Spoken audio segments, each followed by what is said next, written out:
So this is the self-development with tactics book.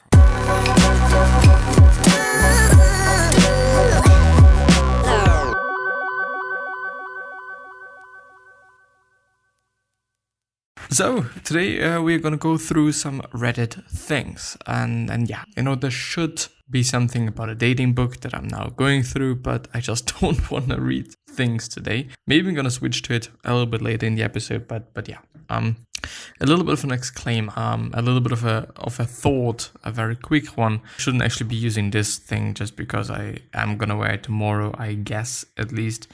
Anyway, I haven't been sleeping enough for I would actually argue 3 weeks or 2 weeks, and I don't feel really good at this point in time. I've not gotten 8 hours. Maybe I've gotten 7 hours on one day or just 6 hours and whatnot, but the last few days have not been that nice, which means I'm going to bed at around, just 11, 12, something like that, and getting up at 5 a.m., 5:30, 5:20, 5:40, which means roughly 6 hours, I guess, isn't it?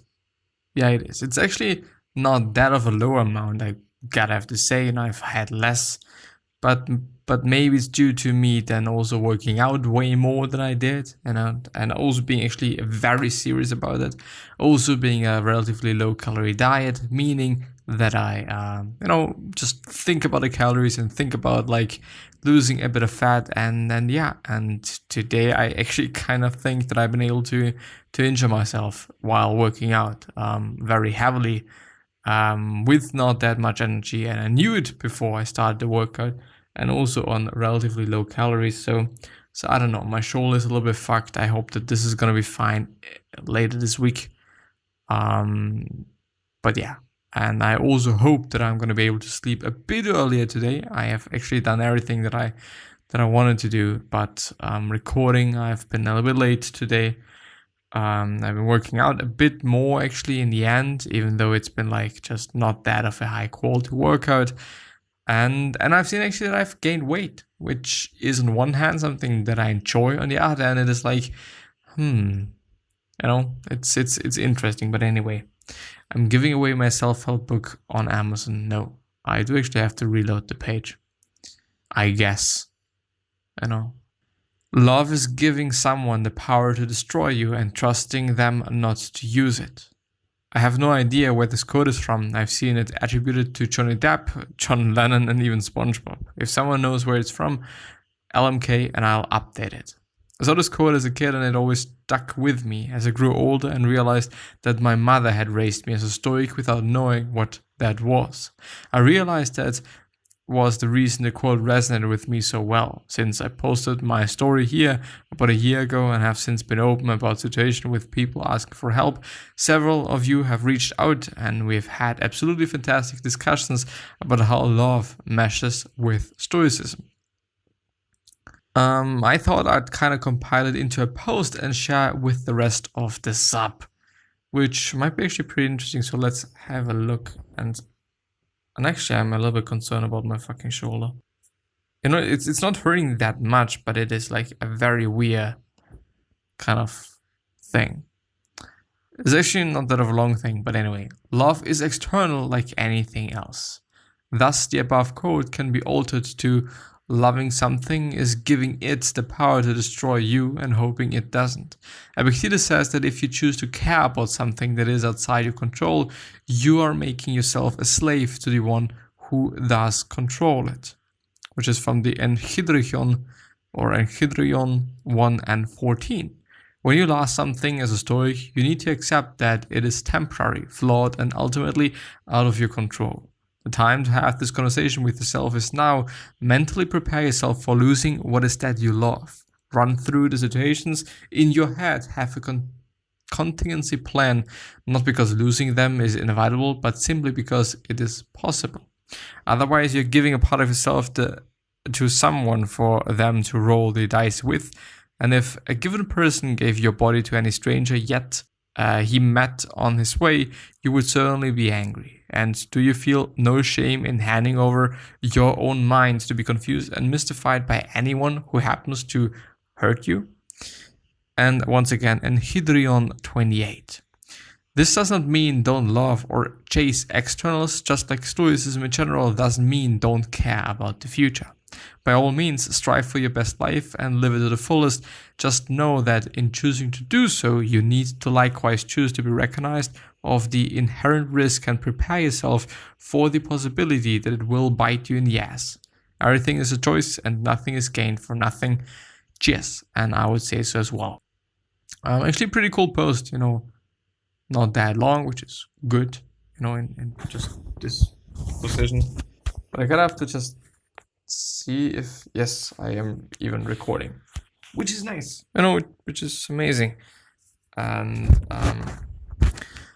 but yeah, I'm not trying to be better than anyone else. I'm just trying to be better than the person I used to be, and that is all. And, it is something that I've been talking about recently quite a bit. It is a two-sided sword.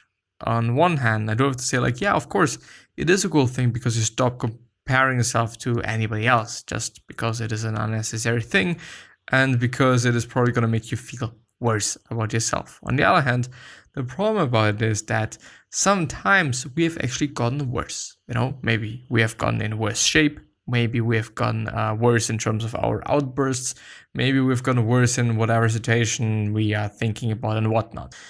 And then it gets difficult and then it gets fucked up and then you actually see, okay, you have worsened and it's not that motivating, at least at my point of view. Of course, for some people, it might be just incredibly motivating to just see that you've gotten worse in whatever.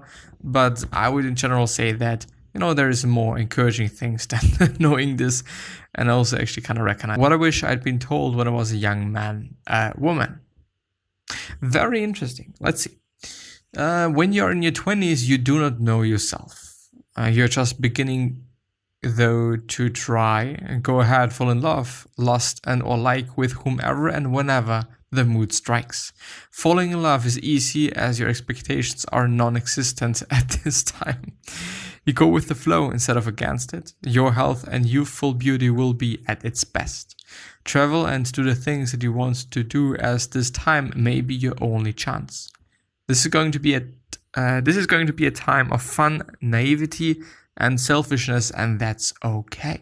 Hold on to it and enjoy it for as long as you can, because this decade will see its beginning and its end. Who you are at 20 will not be who you are at 30. When you hit 30 during your next decade, your priorities will change or have changed. You're still young but no longer naive. Your heart has been broken and trust damaged by at least one person, maybe more. Life may have somewhat jaded you by now, and the girl you were has become a ghost of herself. Responsibilities and deadlines have taken forefront in your life, and your wants and needs are put on the back burner for now. Family starts becoming a priority, and things that didn't matter in your 20s start mattering to you. You're still open to love, but you're starting to realize that actions and professions of love go hand in hand. Just because someone confesses love doesn't mean they truly love you. That is where action comes in. As you're starting to get to know the real you, you're no longer content to just go with the flow. Yet, according to your situation, you may still choose to go with the flow to avoid disharmony or make difficult decisions. Honestly, this decade kinda sucks, and it would be nice if we could just skip it, lol. In your 40s, once again, you have changed. This is a decade where you really know yourself. You know what you want from a relationship, your career, your friends, and family, etc. This decade, you take ownership of your life.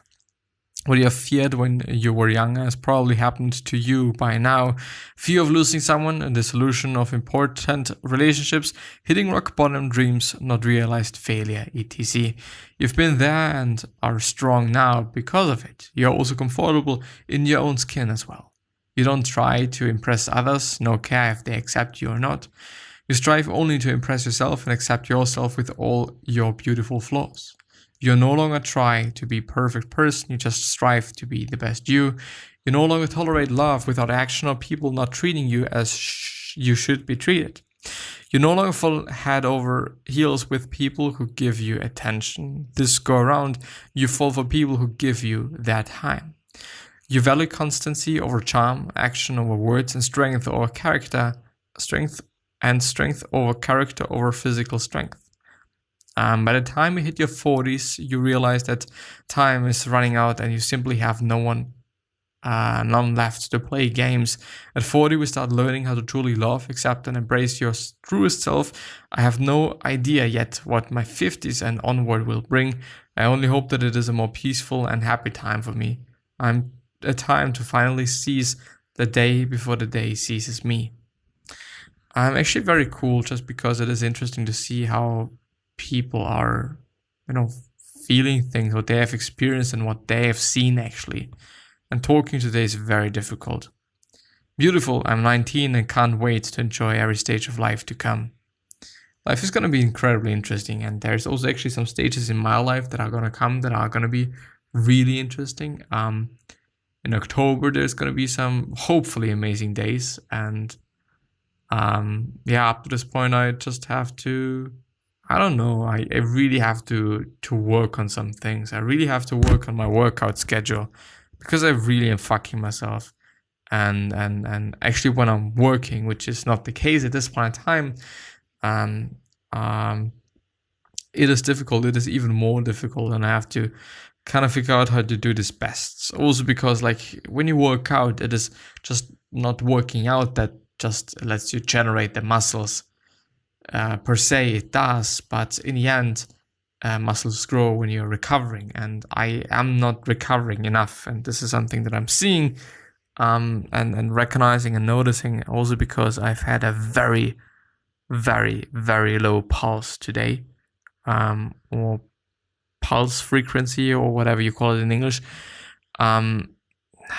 so that I've actually kind of been dizzy and I wasn't able to concentrate. And the funny thing is, it's been a case for just quite some time, and I notice this feeling. It is when I'm very, very far into my fast, then I notice it particularly well. But yeah, it is fucked up. It's not that of a cool thing, and I also thought about just fasting 24 hours, but I don't think that I'm gonna do this because it's gonna fuck me even more. Today I learned during World War II, at her own insistency, an 18-year-old Queen Elizabeth II joined the Auxiliary Territorial Service, or ATS, where she trained as a truck driver and mechanic. She remains the only woman in the royal family to have served in the military. That's a fucking cool thing.